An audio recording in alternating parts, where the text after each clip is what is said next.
What is the role of religion in our ever-changing world? From the News Channel 5 Network, this is Issues of Faith. Hello everyone, I'm Ben Hall. Welcome to Issues of Faith. Very good show today. We are talking about new leadership in the Southern Baptist Convention. And we are very happy to have as our guest the new president of the Ethics and Religious Liberty Commission, Russell Moore. Thank you for being with us. Good to be with you. So this is brand new. You just took over this position. Took over the reins, and we've been in the middle of a whirlwind ever since. Yes. Your predecessor, Richard Land, was here a few times, but just briefly, what are your responsibilities as president of the Ethics and Religious Liberty Commission? What are your responsibilities? Well, the Ethics and Religious Liberty Commission is a 100-year-old agency that really is responsible for two things. One, to speak to our churches, equipping them about how to make moral choices, make moral decisions, what it means to follow Christ in everyday life. And then secondly, to speak for the churches to political leaders and cultural leaders about the things that we find important. So everything from sanctity of human life to family stability to religious liberty questions, all of those sorts of things are our responsibility. And in some of the statements you recently said, we can no longer pretend we are the moral majority in this country. What do you mean by that? Well, I think coming out of the 1960s, there was a backlash against the counterculture that assumed that most of us share the same basic values. You think of Merle Haggard's Okie from Muskogee, we represent the real America.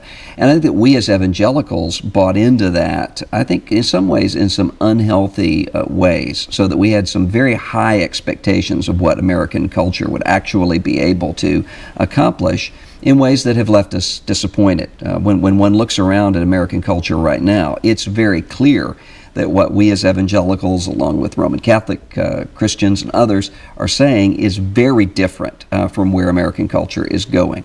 I don't think that's anything to freak out about or anything to panic about. I think we need to recognize that's pretty much the normal situation in world history since the resurrection of Jesus for the church, and we need to just know how to engage that as Christians. When did it change? Was there a time when we were, or there was the moral majority, and now it's different, or was it just not true that there was a moral majority? I don't think there was ever a time when we actually were a moral majority once you get down to the distinctives of what we as Christians really believe. Now, there was a time when American culture was more cohesive, where we held more assumptions in common. For instance, the marriage issue. There was a time not very far back where most Americans had a common understanding of what marriage was. Even if we didn't live up to it, even if we argued about some things about it, we had a same basic framework of what that was. That's no longer the case. Now we're arguing in the public square about what marriage even is. So American culture is coming apart in some ways on some shared assumptions, but in reality, we've always spoken a message that has been at odds with the culture. At least Jesus tells us if we're speaking the gospel rightly, it ought to be at odds with the culture. And I want to talk about some of the political things in a moment, but another interesting thing you said, kind of in line with the other, we live in what many call the buckle of the Bible Belt. You say the Bible Belt is collapsing. Mm-hmm. And that is actually a good thing for the church. It's a good thing for the church. For the country, good thing for the church. I think it's a bad thing for the country in some ways because the Bible Belt kept some bad things from happening to some degree.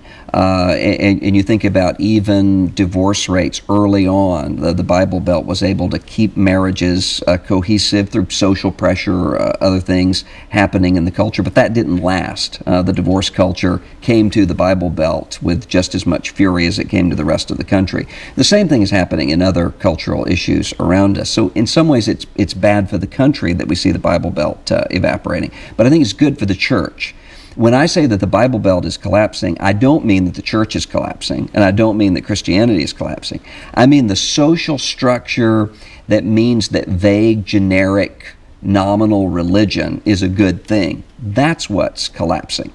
I knew a guy in college who was an atheist, and he said to me one day, can you recommend a Southern Baptist church for me to join that wouldn't be too Southern Baptist-y? And I said, have you come to Christ? Do you believe the gospel? He said, oh, no, I don't believe any of it. He said, but I want to have a political career, And demographically, it's better for me to be part of a Southern Baptist church for me to win elections in the future. That sort of reality is what I think is collapsing. The idea that in order to be a good citizen or a good person, I need to be nominally part of a church. That's what's collapsing, and I think that's a good thing, because that never really was Christianity at all. That was nominal, that was cultural, that was social, but it wasn't countercultural Christianity. Now I think we're increasingly finding a time where when someone stands up and says the very basics of the Christian message, that this formerly dead man is now the ruler of the universe, people in American culture increasingly step back and say, that sounds insane to me. Well, that's exactly what was happening in the first century.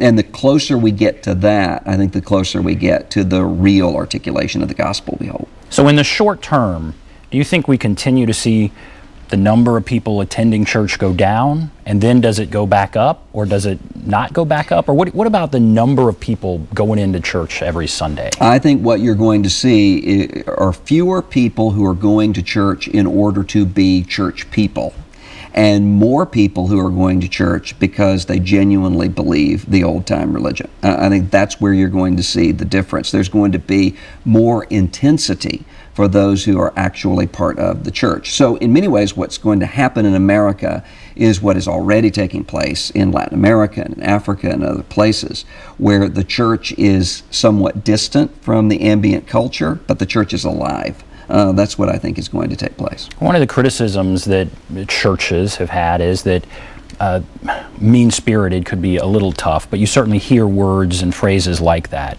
When you hear people criticize the church in that way for stances it's taking on some things, whether it be the homosexuality issue or other types of issues, when you hear that language, what do you think? What do you say? Well, some Christians have been mean-spirited. I think American culture generally has been mean-spirited on the left and on the right. Most of what we see on television, most of what we see on internet comment threads and everywhere else are people venting outrage at one another and demonizing people with whom they disagree.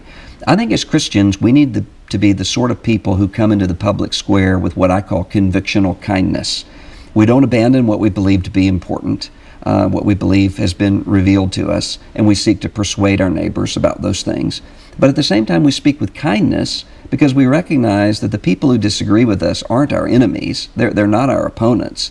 And also because we're not frantic. I mean, we don't see ourselves as the losers in history. If the gospel is true and Jesus is alive, then that means we shouldn't be falling apart with fear and venting outrage. And so I think that changes the tone of what we say. It doesn't mean that we capitulate, though, to the culture. It means that we are going to be speaking a word that sometimes is going to be very difficult and tough to hear, including to ourselves. I mean, most of what we have to say is to ourselves. Our divorce rate is way too high within the church. Our sense of family fragmentation, way too high within the church. So we're speaking not just to the outside world, we're speaking to ourselves as sinners who are in need of a Savior. That's what the gospel is. What do you think the church looks like in 20 years? It may be smaller, but is it more back to its roots, or is it more part of does it evolve in some way? What does the church look like to you, do you believe, in 20 years? I think the church is going to look more robustly theological. I think that you're going to see an evaporation of the shallow sort of 6 principles for living kind of preaching that we have seen at other times in American culture. Which is kind of the prosperity gospel, and everybody feels good about everything. Yeah, the prosperity gospel only works if it attaches itself to a culture in which being a Christian can prosper you.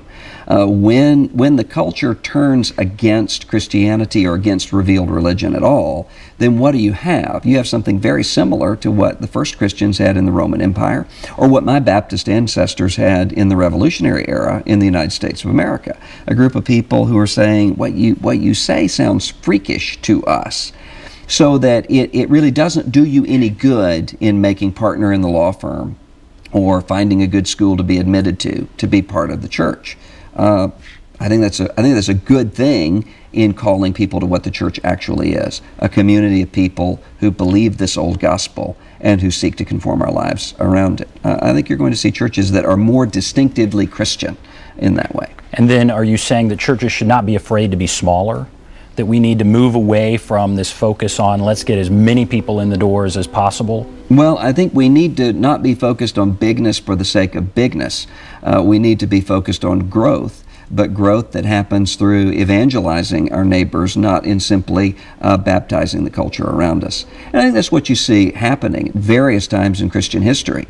The church starts to become alienated from the culture, but it's that sense of distinction from the culture that makes the gospel real, that carries the power of the gospel. So I think you're going to see more growth coming out of Christian churches the more they are distinctively and authentically Christian. Do you worry that we will look more like Europe, which has really turned away from religion, or even the North and Northeast as opposed to the South? I mean, we're seeing this collapse of the Bible Belt. Mm-hmm. Do you worry we're going to see that happen, Europe or the Northeast, or do you think it'll turn the corner? Well, I do, but as a Christian, I believe that Jesus is telling the truth when he says, I will build my church. And so look at what's happening right now. The churches of Europe are dying, but God is raising up the churches in Africa, in Asia, in Latin America, doing a new thing. And so the church is doing just fine, even if the European cathedrals are emptying.